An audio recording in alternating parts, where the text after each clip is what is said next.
Ao longo do capítulo 12 do CPC, a gente vai encontrar diversas formas de produção de provas dentro do processo civil e uma delas é a confissão, que a gente vai tratar aqui nesse vídeo.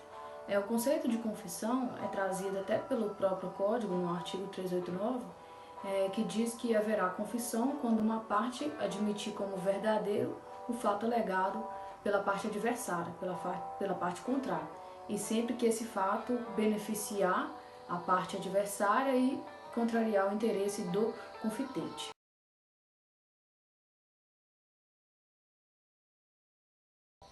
A doutrina vai elencar para a gente três elementos para poder constituir a confissão. Primeiro, o sujeito declarante, a pessoa que vai fazer a confissão, ela precisa ser maior e capaz para os atos da vida civil. Segundo, a vontade dela tem que ser livre e desimpedida. Então, a confissão jamais pode ser fruto de coação ou ser fruto de algum erro. E terceiro é o fato, sempre vai ser contrário ao interesse do confitente e favorável à parte adversária.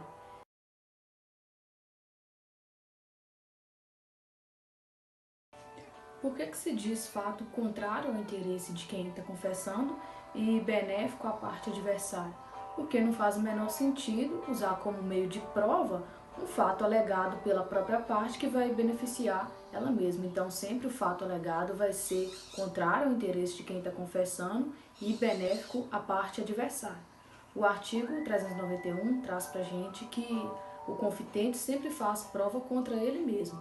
Porém, ele jamais vai poder prejudicar, os efeitos da confissão dele jamais vão poder prejudicar os litisconsortes, que são as pessoas que estão no mesmo polo processual que ele, seja autor, seja réu.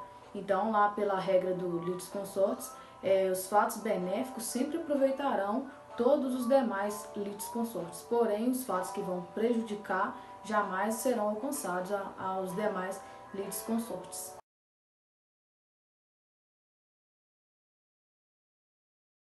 A gente vai ter uma classificação da confissão, trazida até pelo próprio código mesmo, entre judicial e extrajudicial.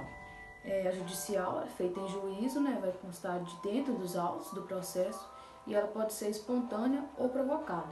A espontânea pode ser feita pessoalmente, pela própria parte, ou por alguém nomeado por ela, com alguns poderes que vão ser limitados aí pelo próprio código, e ela pode ser provocada também. A provocada vai ser obtida no depoimento pessoal, a partir de perguntas feitas ou pelo juiz ou pela parte adversária, e ela tem que constar no termo de depoimento pessoal.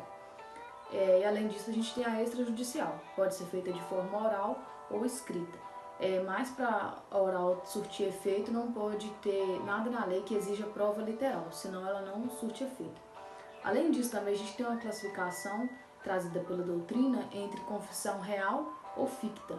A real é feita pela própria parte, espontânea, e a ficta vai ocorrer quando a parte se recusar a falar, a confessar o fato alegado pela parte contrária, pela parte adversária, ou se ela for convocada na audiência e não comparecer sem justificativa, o juiz pode entender isso como uma confissão ficta. Então ele vai admitir como verdadeiro aquele fato que está sendo alegado pela parte adversária. Essa vai ser a confissão ficta.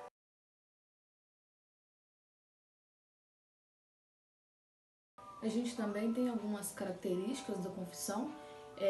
Ela já foi considerada como meio de prova superior aos demais, Ela foi considerada como a rainha das provas.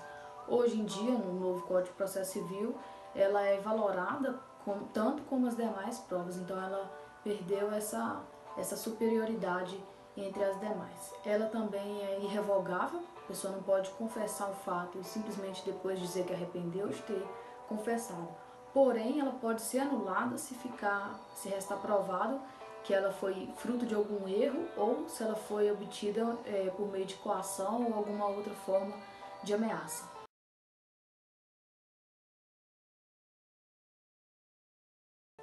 E por fim, a gente tem no artigo 395, uma última característica da confissão, que ela é indivisível.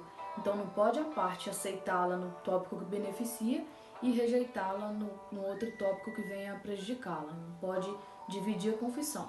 Porém, com uma exceção, que é quando a parte aduzir fatos novos que são capazes de servir de fundamento para constituir direito material ou reconvenção, aí essa confissão vai poder ser dividida, ela vai poder ser aproveitada apenas nessa parte que for capaz de constituir um fundamento de direito material ou de reconvenção.